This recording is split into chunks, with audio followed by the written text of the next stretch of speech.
Welcome to Mahathi home tips cooking and tailoring. Hello అందరికీ. ఒకేసారి beetroot juice, beetroot halwa ఎలా చేయాలో నేను మీకు ఈ వీడియోలో చూపిస్తున్నాను. నా వీడియోలో నచ్చినట్టయితే లైక్ చేయండి, సబ్స్క్రైబ్ చేయండి. ముందుగా ఒక చిన్న 2 బీట్రూట్లను తీసుకొని పీల్ ఆఫ్ చేసేసి చిన్న చిన్న ముక్కలు చేసుకొని ఇలా మెత్తగా గ్రైండ్ చేసుకోవాలండి. మనము ఆ ముక్కలని అలాగే గ్రైండ్ చేసుకోకుండా కొన్ని వాటర్ పోసి గ్రైండ్ చేయాలి. ఆ గ్రైండ్ చేసిన దాన్ని ఇలా జాలి పట్టి జ్యూస్ని వేరు చేసేయాలి. ఈ మిగతా పిప్పిని చక్కగా చెంచాతోటి ఇలా కలిపేసుకుంటే దాంట్లో ఉన్న మిగతా జ్యూస్ కూడా వచ్చేస్తుంది. ఇలా పూర్తిగా జ్యూస్ని వడగట్టిన తర్వాత ఈ జ్యూస్లో ఒక హాఫ్ నిమ్మకాయ పిండేసుకోవాలి. అలాగే 1 స్పూన్ తేనె కూడా కలుపుకోవాలండి. సో ఇలా నిమ్మకాయ తేనె కలుపుకున్న తర్వాత ఈ జ్యూస్ టేస్ట్ అనేది చాలా బాగుంటుంది. ఈజీగా తాగేస్తాము. ఈ బీట్రూట్ జ్యూస్ని మనం మార్నింగ్ పడిగడుపున తీసుకున్నామంటే మనకు చాలా ఉపయోగాలు ఉన్నాయి. గుండె సమస్యలు ఉన్న వాళ్ళకు, రక్తపోటు అంటే బాడీలో రక్త శాతం తక్కువ ఉన్న వాళ్ళకు ఈ బీట్రూట్ జ్యూస్ చాలా పనిచేస్తుంది. ఇది తాగితే తొందరగా మనకు శక్తి అనేది తొందరగా వచ్చేస్తుంది.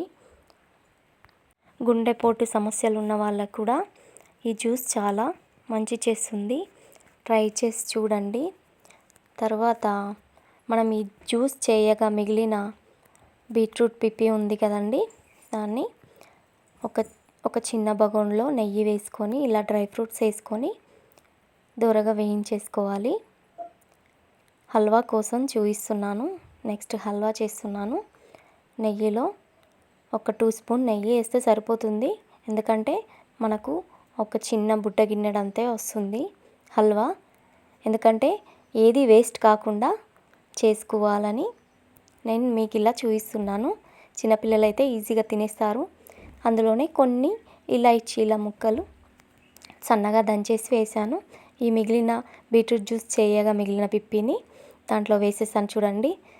ఆ నెయ్యిలో చాలా బాగా కలిపేసుకొని అది కొంచెం సన్న మంట మీద కలుపుతూ అలా ఉండాలి. చూడండి, టేస్ట్ అయితే చాలా బాగుంటుంది. పిల్లలు జ్యూస్ తీసుకోరు కదా, ఇలా స్వీట్ చేసి పెడితే ఎంతో ఇష్టంతో తినేస్తారు. తర్వాత కొంచెం మనకు సరిపోయేటంత చక్కెర వేసేసుకోవాలి. బెల్లం ఉంటే బెల్లం వేసుకోవచ్చు. చక్కెర వేసుకొని కలుపుకొని మంచిగా దగ్గరికి అయ్యే వరకు మనం అలా సన్న మంట మీదనే కలుపుకుంటూ ఉండాలి. తర్వాత చిక్కని పాలు ఒక 2-3 స్పూన్లు అలా వేసాను. ఎందుకంటే పాలు ఇప్పుడు ఆ పిప్పిలో నుంచి మనం జ్యూస్ తీసేసాం కదా, ఆ జ్యూస్లో కొన్ని విటమిన్స్ వెళ్ళిపోతాయి. దానివల్ల ఇది అలాగే పిప్పిలాగా ఉండకుండా దాంట్లో మనం పాలు పోస్తే నెయ్యి, పాలు ఇవన్నీ ఇంగ్రీడియంట్స్ బాగా టేస్ట్గా అవుతుంది. చూడండి, ఎంతో టేస్టీకరమైన beetroot halwa ready. Please subscribe చేసుకోండి.